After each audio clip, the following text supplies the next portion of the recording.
Magandang umaga po sa ating lahat mga kapatid. Good morning. Unang araw ng bagong taon 2026. At again, next Sunday, bisita natin si Pastor Vince. I hope everybody are excited na ma-meet na si Pastor Vince sa kanyang kauna-unahang pagbalik mula nang siya ay nag-exile o bumalik sa kanilang dako sa North Carolina. So, mga kapatid, kung nais ko kayong tanungin, kung tayo'y aamin, marami sa atin ang probably siguro sasabihin nyo na ako ay matutuwa o sasaya ako kapag tumaas yung sweldo ko. Or sasaya ako pagka gumaling yung aking sakit, yung aking nararamdaman. Kaya naman, pag hindi kami nagkakaproblema sa relasyon, maaring sumaya ako. Or, yung iba, yung pinakamimiti natin, kapag natupad na yung aking matagal nang ipinapanalangin at na-receive ko na sa Panginoon, magiging masaya na ako. There are things na iniisip yung mga tao kung paano sila magiging masaya. In fact, kahit na dumadating yung biyaya ng Diyos sa buhay ng mga tao, kahit na nasagot na yung panalangin, mararamdaman ninyo at mapapansin natin, parang may kulang pa rin. May ngiti sa labi pero mabigat yung kanilang mga puso at saloobin. Minsan yung bibig nila nagsasabing salamat, nasagot na yung panalangin ko. Pero kadalasan, pag titignan mo yung tao nagsasabing salamat, ang kanilang kalooban ay tunay na pagod pa rin. Hahapo, kumbaga sa ibang problema ang kanyang tinataglay. Mga kapatid, ang daigdig natin na tinitirahan o ang mundo, ang turo ng daigdig ngayon, para tayo maging masaya at magkaroon tayo ng kaligayahan sa buhay, pag nakamit daw natin ang mga bagay na ninanais natin sa buhay natin. Pero ang nakita ko, at ang gusto kong bigyan pansin na tanong, bakit maraming mga tao, sobra na sila, no? Kompleto na yung kanilang gamit, at pwede bang sabihin natin na kompleto na, nasa kanya yung lahat, but then still, babalikan natin yung kanyang puso, kulang pa rin ang puso ng taong ito. Kung kompleto na, dalayin ko sa negosyo, sabi nung iba, karamihan sa mga Chinese, they are successful na sa kanilang business kasi parang sila yung namamayagpag ngayon. But then again, if they are really successful, why is it na up to now, they are still striving for more millions? Ibig sabihin, hindi pa rin kompleto ang kanilang kalagayan. Now, dito po sa talatang ating pag-uusapan ngayon, of course, hindi tayo dadali ni Apostol Pablo dito sa mga bagay nito para magkaroon tayo ng komportableng buhay. Kung hindi, ang kanyang ibabahagi sa atin ay kung paano maging matatag, magkaroon ng matatag na pananampalataya. At makikita natin mamaya, ito ay sinulat niya, hindi dahil siya ay nagtagumpay sa kanyang buhay. Alam natin, nasa kulungan siya, kaya napaka-imposibleng sabihin natin nagtagumpay siya. Siya ay nakabilanggo. At hindi rin ito tungkol sa tinatawag nating kasaganahan dahil siya ay nagkaroon ng marangyang kalagayan sa buhay. Hindi po yun ang kanyang binabanggit. Ang tunay na dahilan kung bakit meron siyang kaligayahan sa buhay ay ang kanyang tunay na pagtitiwala sa ating Panginoon. Dito sa talatang ito na ating pag-uusapan, mayroon siyang binahagi ng isang lihim, sikreto ng pagiging kontento sa buhay, o pwede kong tawagin isang kasiyahang hindi talaga totally nakadepende sa sitwasyon at kalagayan ng isang tao sa ating mga buhay. Ang kanyang dependency, of course, nasa presensya ni Lord, nasa presensya ng Panginoon, ng Diyos. Kapatid, baka naman ikaw ay napapagod na sa kahahabol o kahahanap ng mga bagay na magpapasaya sa iyo. O di naman kaya, ikaw ba ay handa nang magsabi sa buhay mo Natutunan mo na bang sabihin, ang Lord ay sapat? At sabihin na ikaw ay talagang angkop na sa iyong pangangailangan dahil meron kang salita ng Diyos. Yung ating pag-uusapan ngayon para sa ating itong lahat ngayong umaga. Subalit, bago natin ituloy ang pag-uusap, basahin muna natin ating talata. Patatagpuan natin sa Pilipos, Kabanata 4, talatang 10 hanggang talatang 13. Talatang 10 hanggang talatang 13. Labis ako nagagalak sa Panginoon sapagkat pagkaraan ng mahabang panahon, minsan pang ipinamalas ninyo ang pagmamalasakit sa akin. Alam kong hindi ninyo nalilimutan. Wala nga lamang akong pagkakataon na may pamalas ito. Hindi ko sinasabi ito dahil sa kayo'y pinaghahanapan ko ng tulong. Natutunan ko ng masiyahan, maging anuman ang aking kalagayan. At alam ko kung paano magikahos.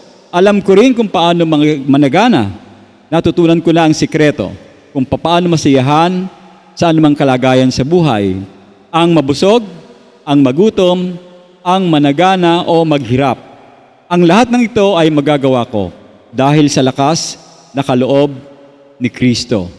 Dakilang Diyos, aming mapagmahal na Ama sa langit, kami po ay lumalapit sa iyo ng may mapagpakumbabang loob at sa gitna po ng aming pangangailangan, mga pangarap, paghihintay, Panginoon, inaamin namin na madalas naming hinahanap ang mga kasayahang ito, bagamat alam namin na ito'y mga panandalian lamang. Patawarin mo po kami, Panginoon, sa mga sandaling naging sapat sa amin ang iyong biyaya. Pero mukhang sa tingin namin ay kulang pa rin, sapagkat kulang po ang aming pagtitiwala. Ngayon pong oras na ito, ihanda mo po ang aming puso at isip, tanggapin ang iyong salita. Hindi lang marinig, kung hindi ang aming puso ay tumanggap ng pagtuturo mo upang ito'y aming maisabuhay. Turuan po kami matutong maging kontento sa lahat ng kalagayan sa buhay. At ipaalala mo sa amin na ikaw ang aming lakas, ikaw ay sapat, at ikaw ang aming tunay na kasiyahan. Buksan mo ang aming mga mata upang makita ang Panginoon sa gitna ng aming sitwasyon. At buksan mo ang aming mga puso upang maranasan namin ang kapayapaang nanggagaling sa iyo lamang. Ito ang aming dalangin sa pangalan ng iyong anak na si Jesus. Amen. So, sabi ko kanina, mga kapatid, ay maraming mga taong naghahanap ng kasiyahan. Hinahanap nila ito sa pamamagitan ng pera, tagumpay, relasyon, o kaginhawaan sa ibang bagay. Pero ang katotohanan, nananatili pa rin kulang itong mga bagay na ito. Alam niyo po, yung contentment na tinatawag natin, hindi ito automatikong dumarating sa atin kapag nasasabi natin tayo sapat na. Sa talata po nating pag-uusapan ngayon, may ibinahagi si Apostol Pablo na makikita natin isang sikreto para matutunan natin ang pagiging kontento sa buhay. Isang lihim na natutunan niya sa lahat ng kanyang kalagayan sa buhay. Now, ang tanong ay, hindi kung siya ay may kulang, siya ay may sobra. Ang nais kong bigyan ng pansin sa pagkakataong ito ay papaano tayo magiging kontento sa lahat ng kalagayan. Kung tayo ay sapat, kung tayo may kakapusan, tayo ba'y kontento sa ating sitwasyon. Now, bago po natin makuha itong sikretong ito, dapat ay alam natin kung ano ang pinagmulan nito. At saan ba yan nanggaling? Bakit natuto si Apostle Paul, ng ganitong prinsipyo sa kanyang buhay? Saan nagmula ang kanyang kaligayahan, kasiyahan sa pagiging kontento sa buhay? Nasa talata pong 10, ang sabi doon sa unang praise, labis akong nagagalak sa Panginoon. So, saan nanggaling ang kanyang pagiging kontento? Sa galak. Anong klaseng galak? Anong uring galak? Galak na nanggagaling sa Panginoon. Ang sabi niya, labis akong nagagalak sa Panginoon. Now, ulit, anong uri ng kagalakan nito? Of course, sa talata, mapapansin nyo, yung kagalakan ni Apostol Pablo, saan nakaugat? Sa Panginoon. Hindi nakaugat to, naging masaya siya dahil meron siyang natatanggap na tulong sa mga taga-Pilipos. Sa madaling salita po, pinapakita nito ang kanyang pamamaraan ng pagpasalamat. Inuuna niya ang bagay na espiritual bago ang material na bagay. At yun ang magandang prinsipyo na dapat ginagamit natin sa buhay. Doon muna tayo sa Diyos kaysa sa mga nakikita ng ating mga mata. Na ano pong ibig sabihin? Hindi siya masaya, si Apostle Paul, dahil meron siyang natanggap. Ang kanyang kasiyahan, ang kanyang kaligayahan sa buhay, siya ay masaya sapagkat nakita niya ang pagkilos ng Diyos sa puso ng mga taga-Pilipos. Now, sumunod, sabi niya doon, minsan pang ipinamalas niyo ang inyong pagmamalasakit sa akin. Ito yung pinagmumulan ng kanyang kagalakan o pagiging kontento na siya ay naging magalak at yung tinatawag nating pagpapamalas ng mga taga-Pilipos sa pamamagitan ng kanilang pagmamalasakit. Ang salita pong ipinamalas, ito ay larawan ng parang pagsibol ng isang halaman. Di ba yung damo minsan nawawala, minsan umuusbong. Kahit anong gawin mong pagputol doon, uusbong at uusbong siya. Ang punto po, ang Diyos kailanman hindi mawawala ang malasakit sa atin. Gawin din yung mga taga-Pilipos dahil sila ay puspos ng Banal na Espiritu, ang kanilang prinsipyong ginagamit para tulungan si Apostol Pablo ay gano'n lamang. Probably pwedeng naantala dahil sa mga sitwasyon. Gano'n din naman ang Diyos. Minsan tahimik siya, di ba? Parang tingin mo walang sagot, ayaw tumulog sa iyong panalangin. Subalit, always be reminded na kahit kailan, kapatid, ang Diyos ay hindi nagpapabaya. Kahit na sinasabi mong tahimik siya, binibigyan ka lang ng paraan, pagkakataon para umangat, lumevel up ka sa iyong spiritual growth. Minsan, ang kamay mo parang nasa edge na lang ng mesa, malalaglag ka na. Pero behind that, nasa ilalim pala ang Diyos, handang saluhin ang bawat taong nabibigatan. And then sabi niya, hindi niyo ako nakakalimutan. So ito yung mga pinagmumulan ng kanyang pagiging kontento, malasakit, galak, at yung bagay na siya ay hindi nalimutan. Of course, hindi nalimutan pero walang opportunity na mag-meet sila kasi nakakulong siya.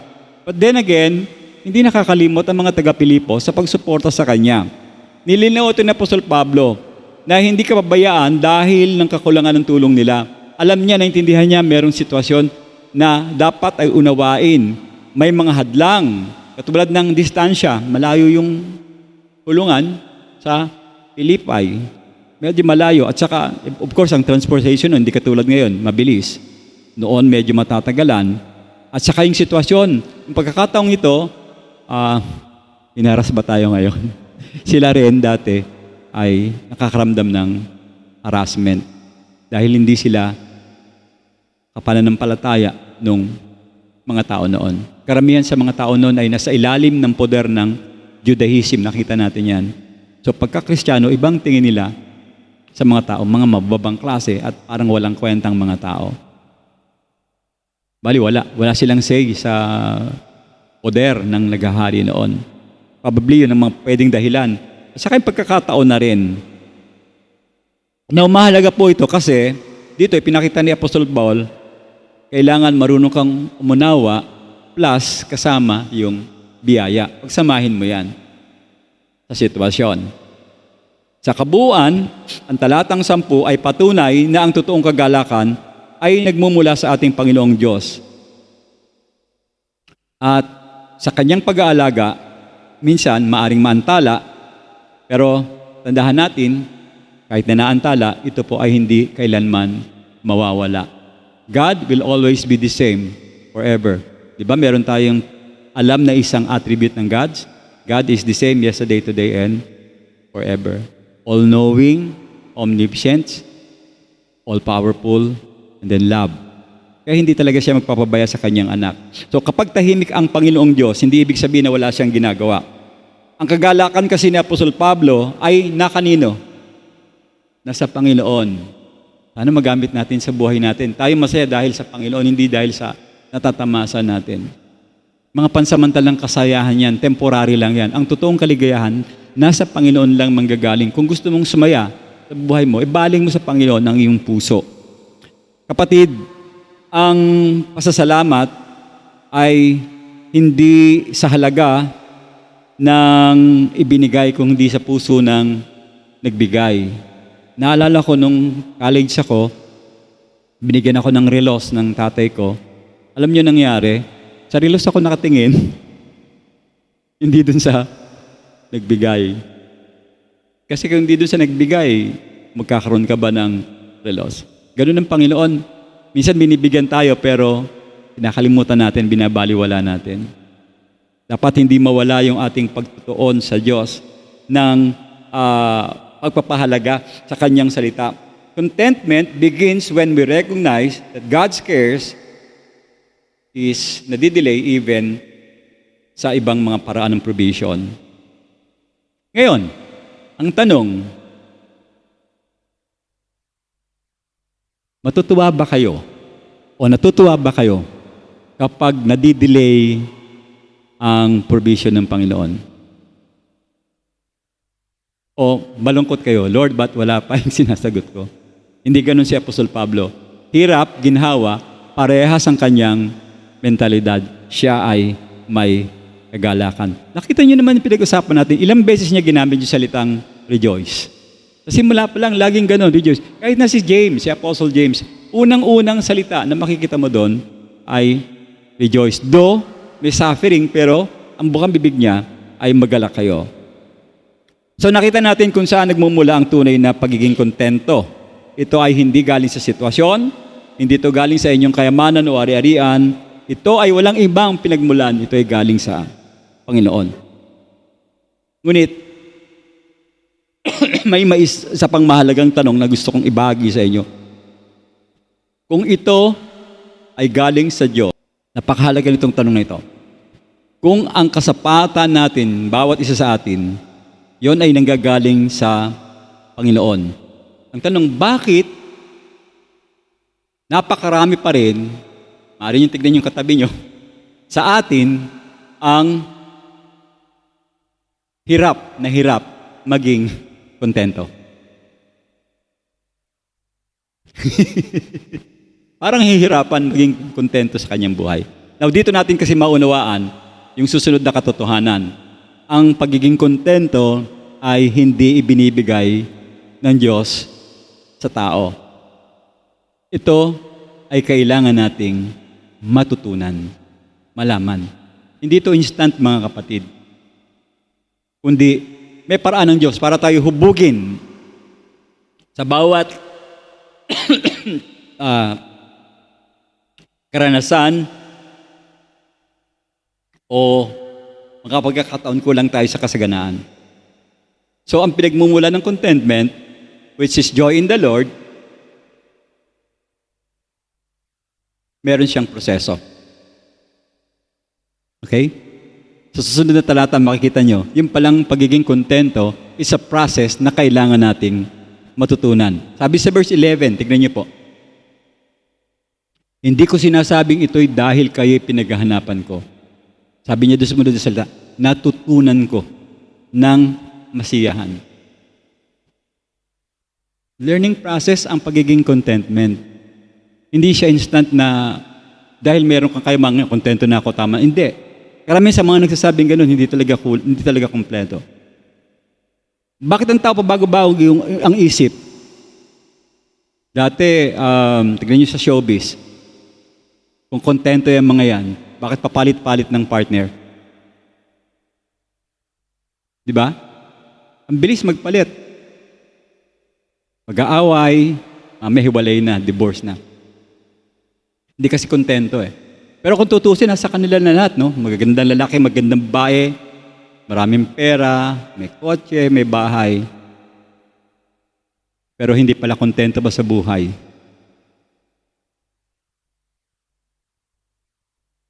Yung salita pong natutunan ko, dito niliwanag ni Apostol Pablo na ang kanyang pasasalamat ay hindi dahil siya ay nagrereklamo o siya ay humihingi.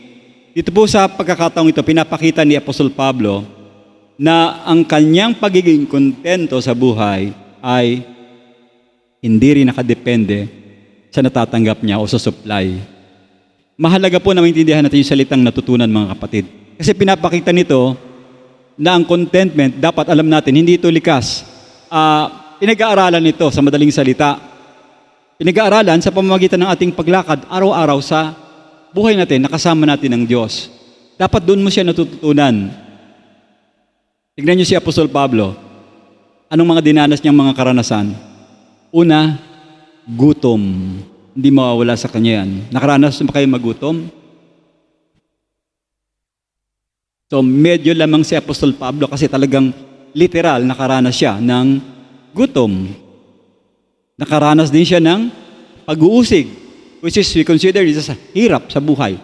Usigin ka, na hindi ka naman gumagawa ng katiwalian pero pinagbibintangan ka. So, merong proseso, may pinagdaanan siya bago niya nasabing siya ay kontento. I'm hoping and praying sana dumating sa pagkakataon na natutunan yung pagiging kontento at masabi niyo yung binabanggit ni Apostol Pablo na ako'y nagagalak sa Diyos. Remember, walang instant maturity. Kahit pa ilagay mo sa t-shirt mo na ako'y mature na, hindi totoo yon. Nasa proseso po yan, pinag-aaralan yan. Dahil sa salitang grow.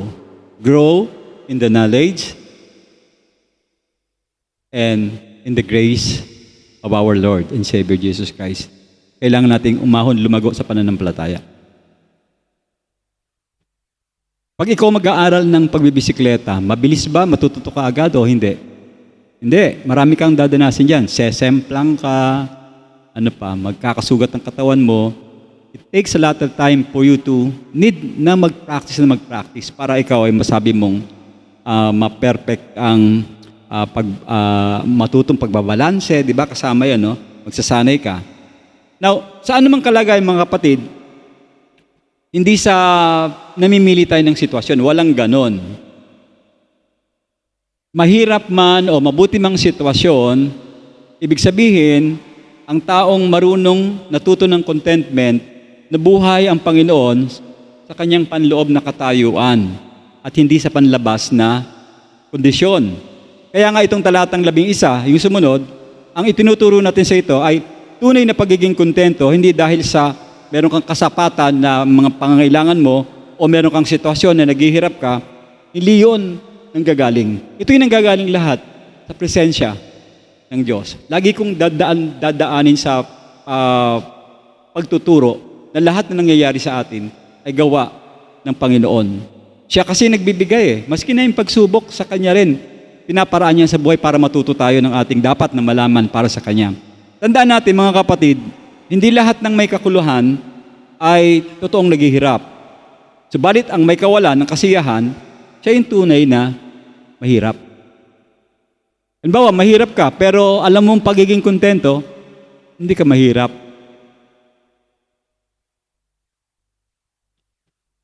Magiging mahirap ka pag nagsimula kang mainggit sa kapitbahay mo. Ba't sila may bagong ganun? Ba't sila bago damit? Ba't sila ganito? Marami. Diyan mawawala ang iyong kaligayahan. Kasi pinapalabas mo na hindi patas ang Diyos. God is not fair dahil sila meron. Merong aklat sa Psalm 73, mga powerful na mga tao, sabi ng Diyos, huwag kayong mainggit sa mga yan dahil ang kanilang mga katanyagan at kapangyarihan ay nanggaling sa masama.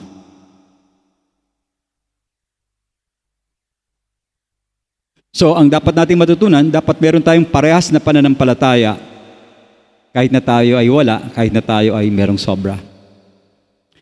Ang contentment ang pagiging kontento ay napapag-aralan at natututunan. Hindi ito instant.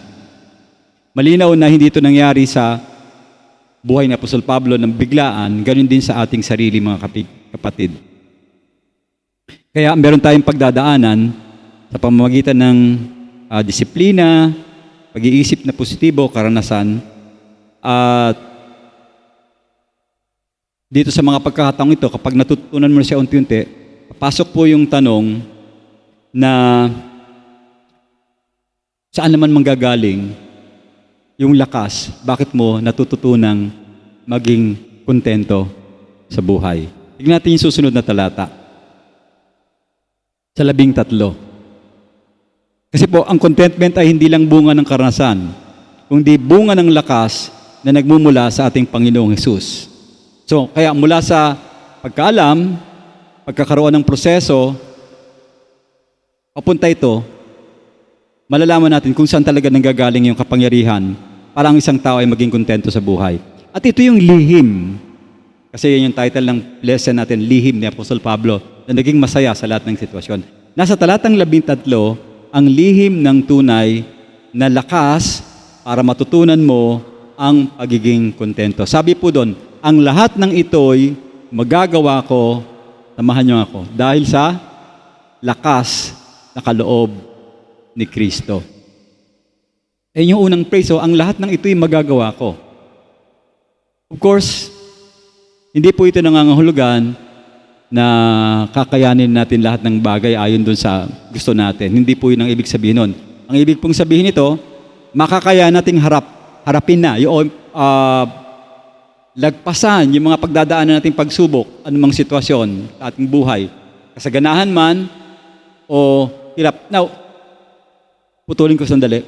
Kasi yung mga tao, pag sinabing kumpleto sila, tingin nila wala silang problema. Mas konti ang pera mo, konti lang ang problema mo. Pag marami kang pera, napakarami mong problema. But then, kahit na hirap, kahit na kasaganan, kahit na katagumpayan, kahit na mga pagsubok sa buhay natin, tandaan natin mga kapatid, ang tamang focus na ito'y makakaya natin na maging kontento sa buhay ay dahil sa lakas na ipagkakaloob ng ating Panginoong Hesus. Yun ang sinabi dun sa sumunod na phrase, ang lahat ng ito'y magagawa ko sa pamamagitan ng lakas na kaloob ni Kristo. Hindi ito tungkol kasi sa sarili nating lakas o sarili nating kakayahan na ginagawa ng iba, nagyayabang sila. Lagi lang sinasabi na ako ang may gawa kaya ako ugatin nyo maigi. Halimbawa, yumaman ka sa negosyo ng bigasan at sasabihin mo, effort mo lahat kaya lumaki yung negosyo. Kapag ba walang ulan, walang araw at tubig, magkakaroon ka ba ng bunga ng butil sa bigas? Of course, hindi. Saan galing yung araw? Sa'yo? Saan galing yung lupa?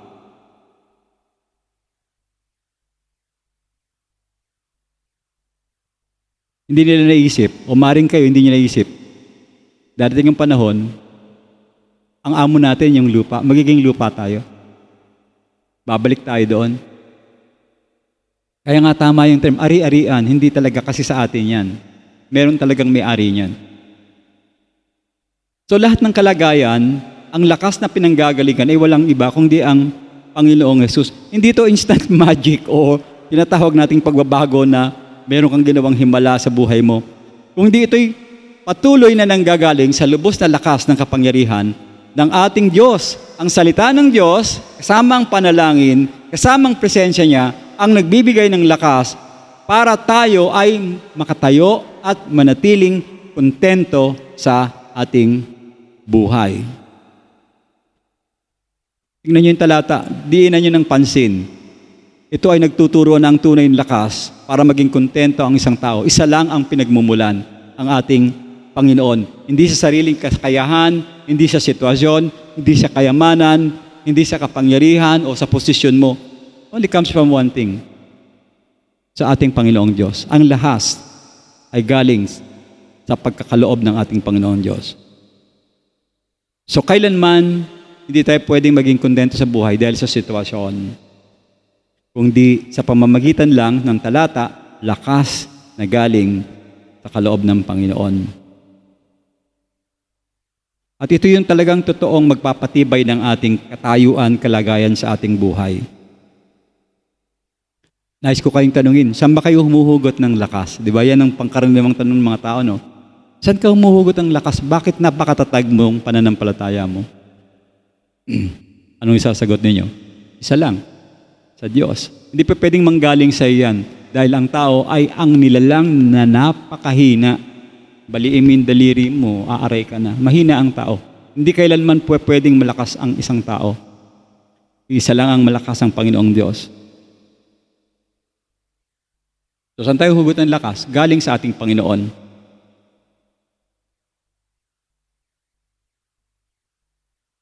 Mga kapatid, kapag ang puso natin ay natutong maging kontento, makikita natin na magkakaroon to ng bunga sa ating mga buhay.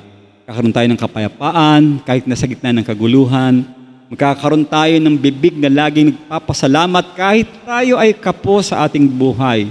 At magiging matatag tayo sa lahat ng mga pagsubok. Higit sa lahat, dahil sa lakas na kaloob ng Panginoon, natututunan natin na luwalhatiin ng Diyos sa lahat ng ating senaryo sa buhay sitwasyon. We always give the glory back to the only powerful and living God. Ang mundo nagsasabi na magiging masaya ka kapag kompleto ang gamit mo, kapag sapat at meron kang mga pangangailangan mo. Ngunit, kabaligtaran, ang salita ng Diyos, iba ang kanyang mensahe. Magiging kontento ka kapag ikaw ay nasa Panginoon. Wala ka nang hahanapin pang iba. Doon mo finally masasabi na nasa iyo na ang lahat kapag ikaw, ang bukang bibig mo ay si Lord, ang ating Panginoon. Pero kung hindi, magkakaroon ka agam-agam, 50-50. Kalahating katawan mo nasa material, kalahating katawan mo nasa spiritual. Ang salita ng Diyos ay totoong may mensahe. Magiging kontento tayo kapag tayo nasa Panginoon. At hindi ito nakasalalay sa dami ng meron kang gamit para ka maging kontento. Ito'y tunay na kasalalay kung sino ang meron tayo. Walang iba kundi ang Panginoon mismo. Kapag lumabas ka dyan, magkakaroon ka ng problema. Panginoon is the only source of everything na ating kailangan sa buhay. Dalangin ko po, mga kapatid, na sa sandaling ito, maging sapat sana ang ating Panginoong Diyos sa ating puso. At mas piliin natin ang Panginoon bilang source ng ating kasiyahan at kagalakan. Maging kapayapaan sa buhay. Hayaan natin siya ang ating maging kasiyahan sa buhay at hindi ang anumang sitwasyon, mga bagay o mga tao. Dakilang Diyos, maraming salamat po sa umagang ito. Salamat po sa iyong salita.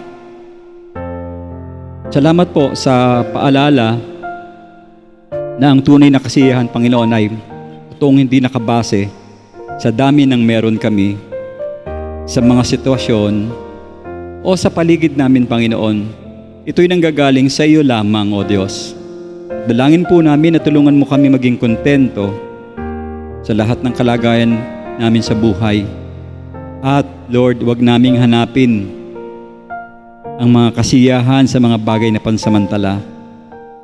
Bagkus, magtuon kami ng puso at isip sa iyong presensya. Dalangin ko po na palakasin mo kami at sa bawat hamon na aming kakaharapin, turuan mo kami magsabi, Panginoon, na ikaw ay sapat, ikaw ang aking kasiyahan. Punuin mo po aming puso ng kapayapaan, katatagan, at pasasalamat upang ang aming buhay ay totoo maging dalisay na patotoo ng iyong kabutihan sa amin sa lahat ng oras. Ito ang aking dalangin sa pangalan ng iyong anak na si Jesus. Amen.